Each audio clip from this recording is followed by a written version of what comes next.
네, 이번에는 능력주의의 역설이라고 하는 그런 내용을 좀 살펴보겠습니다. 알랭드 보통이라고 하는 유명한 작가의 책이죠. 불안의 이 한 챕터에 이 능력주의라고 하는 대목이 있는데요. 사실 우리가 능력주의 사회를 구현해야 된다, 이런 주장들을 상당히 많이 합니다. 그렇게 또 믿어왔고요. 그런데 알랭드 보통은 그런 능력주의에 관련돼서 내재되는 역설이 있다, 이러한 점에서 좀 도발적인 주장을 하고 있습니다.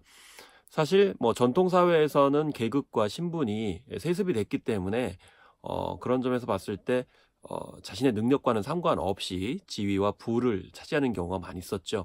그런데 이제 이것이 아직까지도 남아있긴 하지만 사람의 어떤 능력에 따라서 부와 명예와 지위가 주어져야 된다라고 하는 그런 철학과 정신이 많이 이제 확산되고는 있지만, 그런 점들이 관철되지 않았을 때 민주주의 원칙에 반하는 것으로 느껴져서 분노를 하거나 항의를 하거나 또 개혁을 해야 된다는 그런 목소리를 높이게 합니다.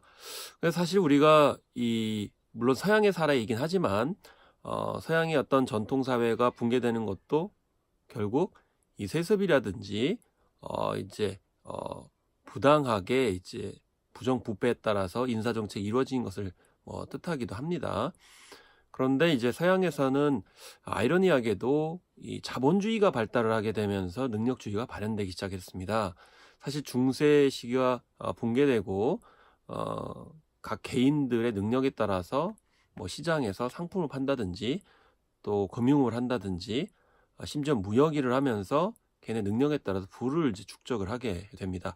여기에 또 계약 관계라든지 소유 관계가 복잡해지게 되면서 변호사라고 하는 또 그런 개인 능력에 따라서 돈을 버는 직업군, 또 회계사도 이제 마찬가지가 되겠는데요. 그러면서 19세기 이제 중반부터 미국과 영국에서는 부자와 가난한 자에 대한 미덕이 상대적이 됩니다. 그래서 공평한 시험이라든지 그에 따른 능력으로 아니면 시장에서의 역량 발휘로 성공을 하게 되면 그런 점에서 이 능력주의가 굉장히 중요하다, 이렇게 얘기를 할 수 있고, 그에 따라서 그 능력에 따른 부의 축적은 용인해 줘야 되는 것 아닌가, 좋게 바라봐 줘야 되는 게 아닌가, 이렇게 이제 생각이 드는 것이고, 또 상대적으로 지위도 마찬가지라고 이제 인식이 되는 거죠. 그러다 보니까 이 능력하고 세속적인 지위와 부 사이에는 일정 정도의 신뢰할 만한 인과관계가 있게 되고, 돈에 대한 새로운 도덕적 가치가 옳게 바람직하게 부여되게 되는 거죠. 그렇다 그러면 이 자신의 지능과 능력만으로 재산과 또 일자리 그리고 지위를 얻게 되는 그런 측면에서 봤을 때, 능력주의 사회에서는 당연히 보수 많은 일자리, 사회적 지위, 명예를 갖게 되는 것은 당연한 것이다. 상대적으로 그것을 갖지 못하는 사람들은 능력이 없는 것이다, 그리고 자기가 열심히 하지 않은 것이다, 이렇게 얘기를 할 수 있는 그런 인식들이 많이 퍼지게 된다라는 거죠. 그런데 한편으로는 그 역설이 발생하는 거죠.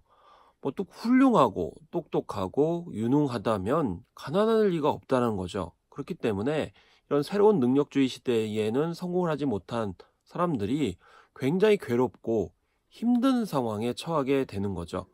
그래서 예를 들면 가난한 사람들은 오히려 그 능력 없음 때문에, 어리석음 때문에, 그러니까 오로지 개인 탓 때문에 가난하고 비참하게 사는 것이다, 이렇게 규정이 되게 되는 거죠.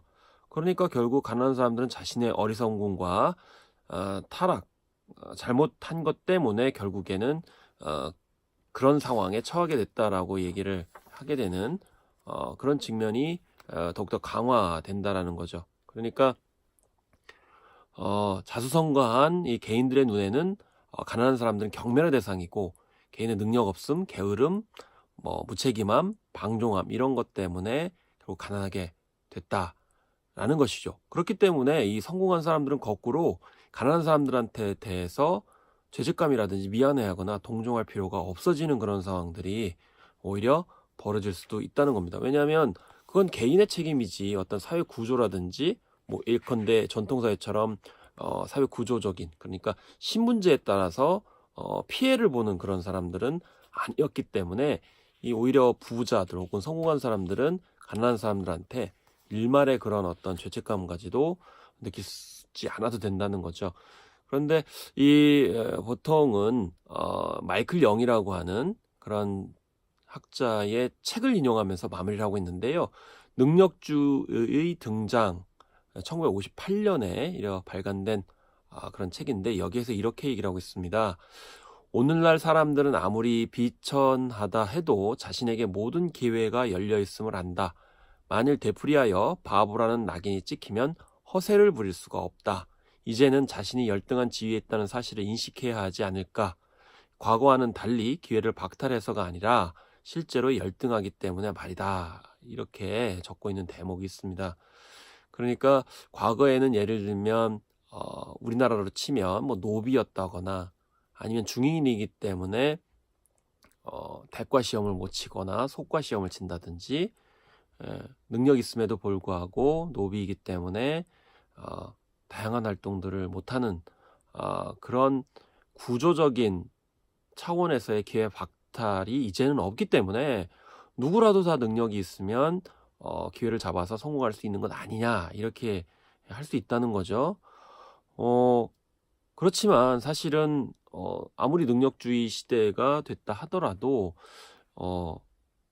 어차피 예를 들면 이시교육 같은 경우에는 1등부터 100등, 1000등까지 이렇게 이 등수를 매겨야 됩니다. 그에 따라서 기회를 부여를 해줘야 되거든요. 그럼 어차피 꼴찌는 생겨나는 것이고, 또 대학으로 치면 뭐 30-40%는 DF에 해당되는 그런 학점을 받아야 되는 것이죠.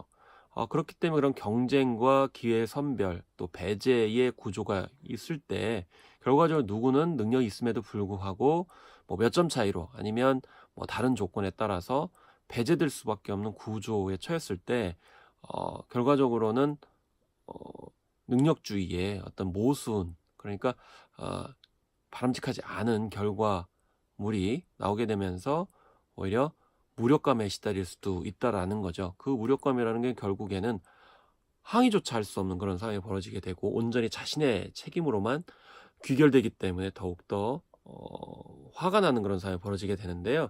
그래서 알랭드 보통은 이렇게 얘기합니다. 능력주의 체제에서는 가난이라는 고통에 수치라는 모욕까지 더해진다. 이렇게 이야기를 하고 있습니다. 그러니까 능력주의 사회가 오히려 단순히 가난한 어떤 경제적 상황에만 기회박탈로 처하는 것이 아니고 수치심, 무력감, 그리고 항거불능이라고 하는 정말 비인간적인 조건에 처할 수도 있다는 점을 생각할 필요가 있겠습니다. 사실 또 능력주의 시대라 하더라도 여전히 가난한 사람들은 많고요. 또 교육의 혜택을 받지 못하는 사람들도 많습니다. 그리고 뭐 어떤 사고를 당한다든지 아니면 집안에 재난을 당하거나 뭐 좋지 않은 일이 있었을 경우에 학업을 제대로 못한다거나 또 기회를 못 잡는 경우도 많기 때문에, 그래서 능력주의 시대가 반드시 모든 이들한테 기회가 가고 성공할 수 있는 토대가 된 것은 아니고 각자 상황에 따라 달라질 수 있기 때문에, 그런 면에서 항상 성공했다 하더라도 그런 다양한 관계성들을 파악을 해야 되고요.